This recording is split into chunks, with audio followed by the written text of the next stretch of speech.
Hemos invitado a dos abogados con una larga experiencia en temas penales y en administración de la justicia. Por una parte, Ernesto de la Jara, profesor de la Universidad Católica y fundador, que fue, de la ONG IDL, Instituto de Defensa Legal. De esto hace más de 30 años, creo, y ha tenido una enorme influencia, sobre todo desde la creación de un departamento específico llamado IDL Reporteros y dirigido por Gustavo Gorriti. El Keiko Fujimori dijo que no se trataba de un proceso judicial, sino una persecución política fruto de una concertación entre ONGs con intereses privados, entre fiscales con una obsesión contra ella, medios de prensa que buscan el sensacionalismo y el gobierno de Vizcarra que evita la fiscalización. ¿Se siente usted concernido o no por haber creado esa ONG IDL que muchos indican como un gran titiritero en la escena pública? Primero, muy orgulloso de haber sido uno de los fundadores del IDL en el año 83 y haber trabajado ahí 33 años. Lo cual, como digo, me siento muy orgulloso y me siento muy orgulloso que siga siendo un papel fundamental tanto en IDL Reporteros como en la defensa de los derechos humanos, como en los medios de comunicación, todo. Pero nosotros, habría que decir, primero, en términos humanitarios, lamento la cárcel de todas las personas, como ustedes comprenderán, pero los grandes responsables de estar en esa situación es quienes han cometido los hechos que están siendo investigados. En este caso, la señora Keiko Fujimori. Pero Fernando, mire, veamos además lo que ha ocurrido acá, confirma nuevamente que no es ningún complot, ninguna mala intención contra la señora Fujimori. Estamos hablando, primero, ya hubo un fiscal provincial que requirió previsión preventiva. Hubo un juez diferente al actual, Zúñiga, fue Concepción Carhuancho, que le dio prisión preventiva. Hubo 3 magistrados, no 2, 3 magistrados que confirmaron la prisión preventiva. Después, a nivel de la Suprema, hubo 6 magistrados de la Corte Suprema que consideraron que había que darle prisión preventiva a Keiko. Después, a nivel del Tribunal Constitucional, hubo 3 magistrados del Tribunal Minoría, minoría. Minoría, pero Sí, 3. sí, sí. Y los 4, hubo uno, ¿no es cierto?, Ramos, que se refirió a una cuestión del poder político. Fue un voto muy, muy irregular. Eran 4 que estaban contra la prisión preventiva, claro, por muy confuso que haya sido el voto de Carlos Ramos. Pero fíjense la cantidad, y hoy nuevamente volvemos, y hay un fiscal que requiere la prisión preventiva, y un juez diferente que le da la prisión preventiva. Algo hay, ¿no? Vamos 15 meses a Keiko Fujimori. Señor Carlos Caro, usted es un litigante de terreno, pero nosotros saber que no ve casos que tengan connotaciones políticas que estén concernidos por esto. Efectivamente. Y ha tenido, sin embargo, algunos casos con mucha notoriedad política en el pasado, ¿no? Me parece. No política, empresarial. Ya, pero no ha tenido nunca que ver con el caso de Keiko Fujimori. No, para nada. Para nada, no ha tenido de ninguna parte. Muy bien. Hemos escuchado lo que ha dicho el señor de la Jara. Quería comenzar preguntándole, ¿el juez Zúñiga actuó como un juez de garantías? ¿Supo guardar el equilibrio entre los derechos de la defensa y la acusación fiscal? Mire, Fernando, esta expresión juez de garantías proviene del derecho procesal chileno, donde acá se le llama juez de investigación preparatoria, pero su función principal es controlar la acción de la fiscalía. El fiscal puede pedir el cielo, el juez tiene que controlar. Y acá, desde mi punto de vista, han habido algunas cosas que sí merecen alguna crítica, independientemente del resultado final, que es el hecho, por ejemplo, de la prolongación de las audiencias, ¿no? Estas medidas son medidas rápidas, son medidas urgentes, ¿no?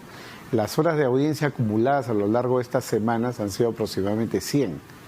En ningún país que yo conozca, y en ningún caso que yo conozca acá en el Perú, una audiencia de prisión preventiva se ha prolongado por tanto tiempo.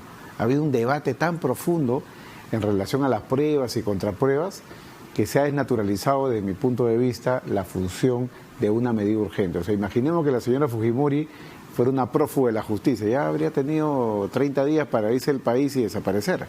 Y creo que esa no es la idea. En los Estados Unidos, sobre por ese ejemplo... punto, permítanos conocer la opinión de Ernesto de la Jara. A ver, si bien yo creo y coincido que deberían ser más rápidas las audiencias, lo que pasa también que hay varias explicaciones sobre esto, ¿no? En primer lugar, recordemos que acá, a nivel de la Corte Suprema, se ha establecido que se requiere una sospecha fuerte, grave, incluso una sospecha más que la sospecha suficiente, más que la sospecha que se requiere para una acusación. Entonces, al ser varios delitos que involucran a un montón de personas, hace también que se extienda las posibilidades para plantear los elementos de convicción para lograr demostrar esa sospecha fuerte. Por otro lado, tenemos un tribunal constitucional que, como he dicho, le ha dado prisión preventiva desde la primera instancia hasta la Corte Suprema y de repente dice que no hay la debida motivación.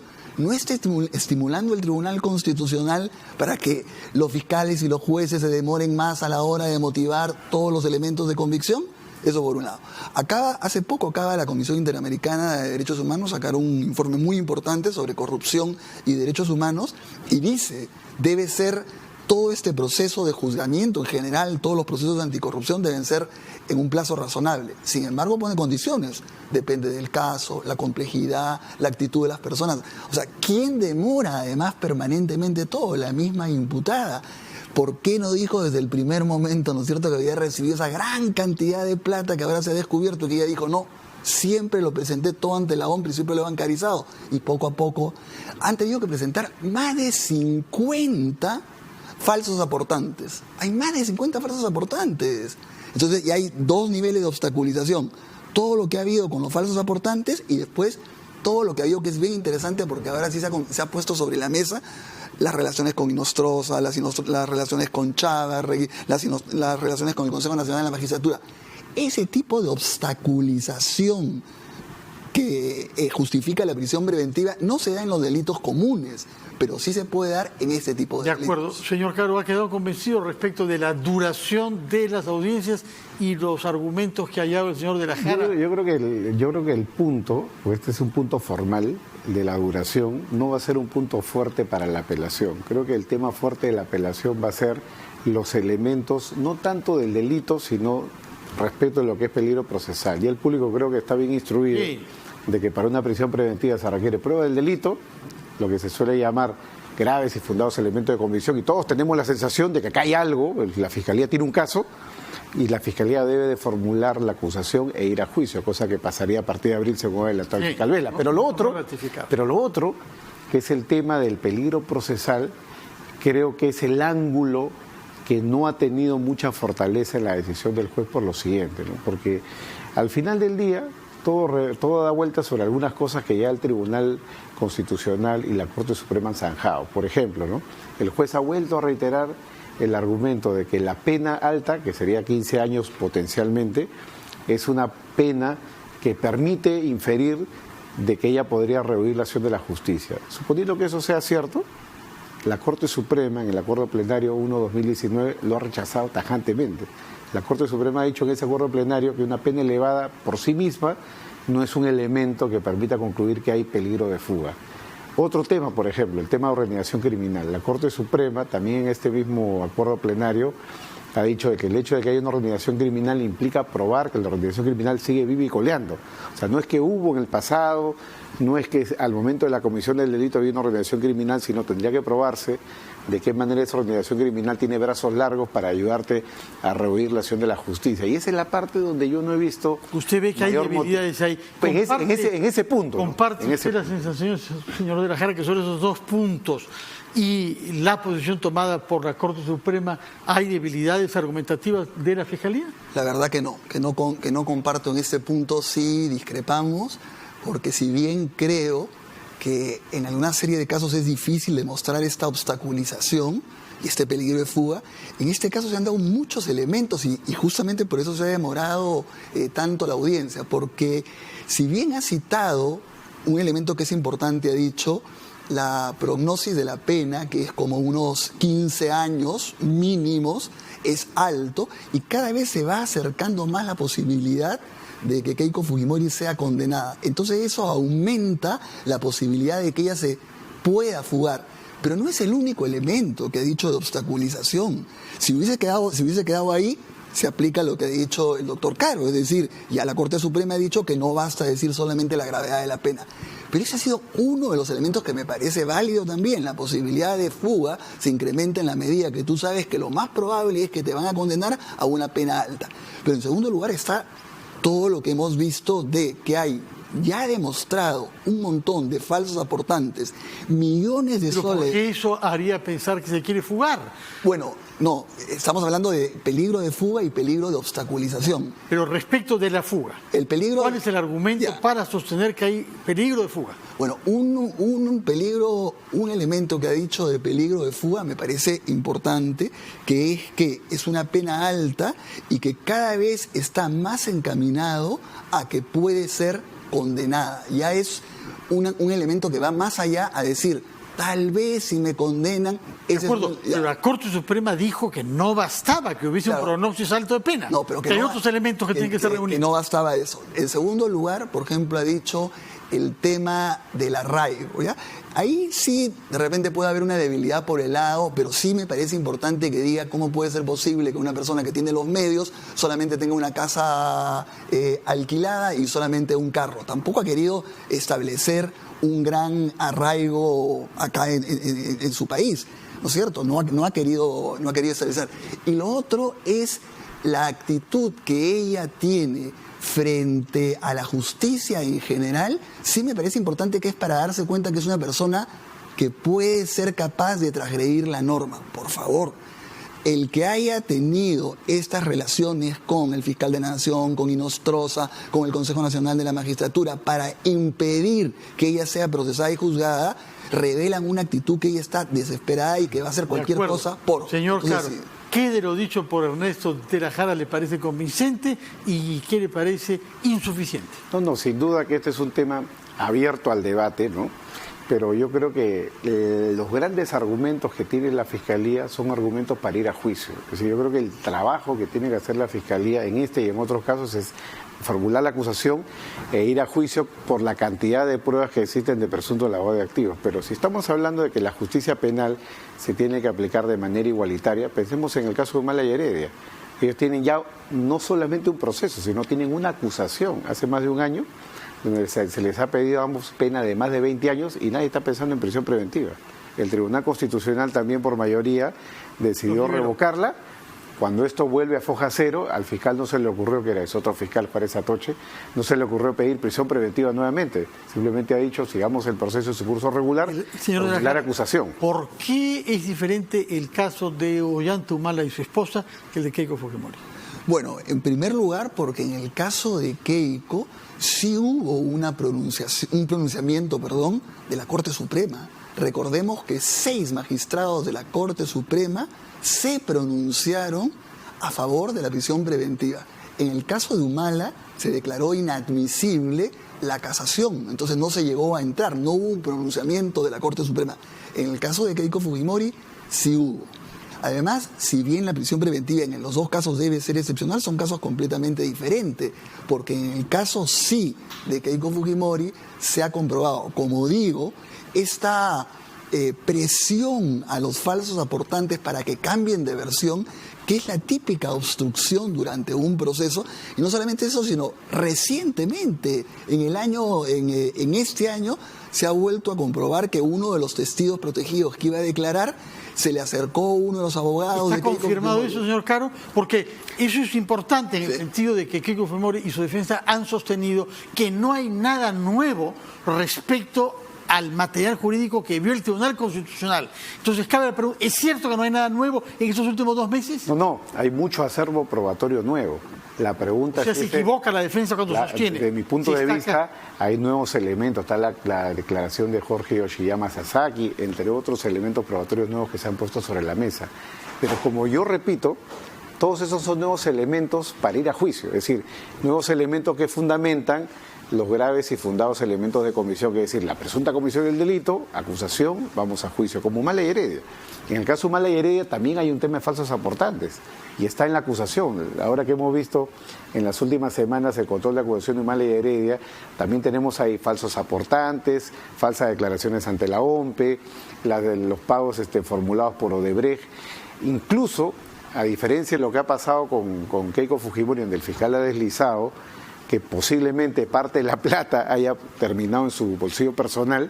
En el caso de Humala y Heredia, eso ya está incluso formulado como acusación. Es decir, el fiscal no solamente cree de que han habido ingresos indebidos. ¿Están de acuerdo ustedes en que hay elementos graves de convicción y una prognosis de pena grave. La diferencia parece estar en que usted no cree que nada de eso legitima una prisión preventiva, más mientras que usted, que es el enemigo, que es el adversario tradicional de las penas preventivas, en este caso parece creer que sí procede. Es que le explico, Fernando, yo sí creo, y soy convencido hasta ahora y lo defenderé siempre, que la prisión preventiva debe ser una medida absolutamente excepcional. Pero a la vez, ojo, cuando procede una prisión preventiva, debe aplicarse, está prevista en el Perú a nivel constitucional, a nivel de Código Penal. ¿Y por qué en este caso debe? ¿Por qué en este caso su hostilidad a la prisión preventiva no se aplica? ¿Por qué le digo además? Porque por un lado estamos protegiendo la libertad, que es un derecho esencial, pero por otro lado estamos protegiendo el derecho y el deber que tiene el Estado de sancionar un delito. Recordemos, hay que ubicar este caso y el de Humala y todos los casos que estamos viendo de corrupción en un proceso de gran corrupción que se ha descubierto, que involucra a candidatos, presidentes, grandes empresarios, todo. Que vamos a dejar que esto quede en nada, sería gravísimo para el país. Entonces, por eso yo creo que, y además, en este tipo de casos es completamente diferente. ¿Por qué? Porque no es lo mismo evaluar el riesgo de fuga o el riesgo de obstaculización de lo que puede ser una banda, por ejemplo, que roba celulares, que es terrible también, no estoy minimizando ese delito, pero lo que puede ser una persona que tiene congresistas, que tiene fiscales supremos a su favor. Es decir, recordemos, todavía está Chávarri, 2 fiscales supremos en la Junta de Fiscales Supremos. Todavía hay varios vocales supremos, todavía está Inostroza, que no está detenido. Y además, siempre cuando de repente se va donde Keiko, se dice, ¿pero qué pasó con Humala? Pero a Humala también se le dio prisión preventiva y ojo, si bien pero salió por decisión del TC y quedó afuera. Tanta la sentencia del TC en el caso de Humala como la sentencia en el caso de Keiko es sumamente polémica, y por eso es que siempre fue 4-3 en los dos casos diferentes, pero yo creo que en los dos casos el Tribunal Constitucional se excedió. Yo creo que entraron a ver el fondo del asunto que no les corresponde, porque recuerde, Fernando, que el habeas corpus ya es una medida excepcional, es un proceso constitucional excepcional frente a la vida ordinaria.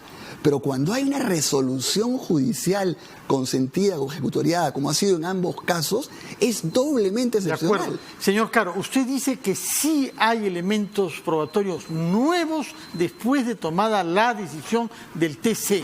Entre estos elementos nuevos figura el testimonio de Daniel Salaverry, que habría hecho saber a la Fiscalía que Keiko Fujimori poseía documentos privados del presidente de la República.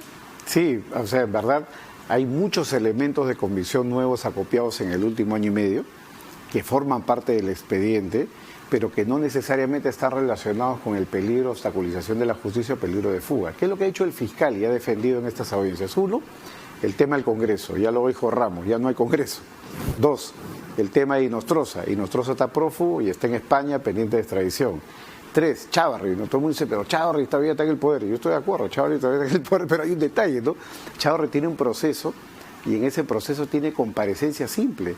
Es decir, la Fiscalía tendría que tener un poco de coherencia. Si Chávarri es el brazo armado del grupo fujimorista, tendría que pedirle prisión preventiva a Chávarri, a Montesa, a Tomás Gálvez Villegas, que son los que han sido identificados en algún momento como parte de esta organización. Entonces, tendríamos que tener un poco de coherencia. Si ellos son los brazos armados del fujimorismo, tendría que pedirse en su día también una prisión preventiva para ellos, y no solamente para que vaya a poder potencialmente hacer una utilización, digamos, de esta, digamos, influencia que podría existir en el Ministerio Público. Entonces, esas son debilidades, porque acá no hay matemáticas, lamentablemente, son debilidades que se van a tener que discutir y ser zanjadas a nivel superior.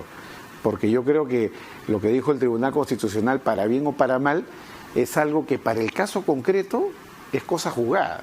Entonces, si el fiscal tendría que renovar el pedido de prisión preventiva, tendría que hacerlo con nuevos elementos de comisión, no con los que utilizó hasta octubre del año 2018, sino tendría que haber utilizado todos estos últimos producidos en el último año y medio para poder sustentar el pedido. Y acá ha habido, digamos, una combinación de lo antiguo con lo nuevo, y creo que el juez no ha sabido diferenciar, y creo que ese corte metodológico es el que va a tener que analizar la sala superior. Una última pregunta a ambos. Keiko Fujimori anunció que haría 3 cosas. 1, entregarse de inmediato a la justicia, cosa que hizo. Ya hizo. En segundo lugar, dar una respuesta política a esta persecución que ella considera política. Tercero, solicitar la la intervención de autoridades de gobiernos extranjeros y organizaciones internacionales. ¿Ven ustedes algún camino por ahí? Bueno, ella tiene todo el derecho a recurrir a todas las instancias que quiere, por supuesto, pero yo creo que una persona que ya está demostrado que ha recibido cantidades de plata que ella no ha declarado ante la OMPE, que ella decía que estaba bancarizada, que hay testigos protegidos, colaboradores eficaces de Brasil, de Perú. En segundo lugar, ahora se está diciendo, bueno, sí ha habido un montón de obstaculización a nivel político y todo, pero ahora eso ha cesado porque ya cambió la situación. Pero entonces estábamos reconociendo que se ha obstaculizado permanentemente el proceso, ¿no es cierto? Entonces es bien difícil que pueda ser una persecución política donde además no solamente a ella, nuevamente lo vuelvo a decir, los fiscales y los jueces están actuando también frente a Humala, frente a Susana Villarán, frente a Pedro Pablo Kuczynski, frente a todos los que, frente a Castañeda, no estamos hablando frente a una sola persona, Toledo, no estamos hablando frente a una sola persona. Palabras y finales. Muy específico, yo creo que acudir a una defensa política no es una necesidad, esto es un caso judicial. Nos guste o no, va a tener que ser definido nuevamente o por la Corte Suprema o por el Tribunal Constitucional, que es donde seguramente va a terminar.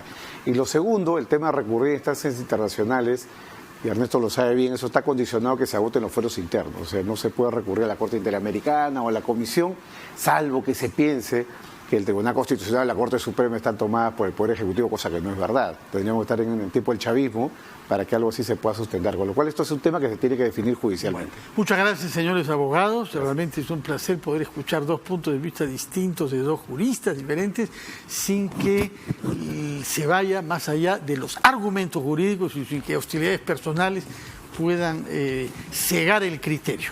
Muchas gracias por tu presencia, que tengan buenas noches. Tenemos mañana a las 7 de la noche una nueva cita aquí en RPP para saber quién tiene la razón. Buenas noches.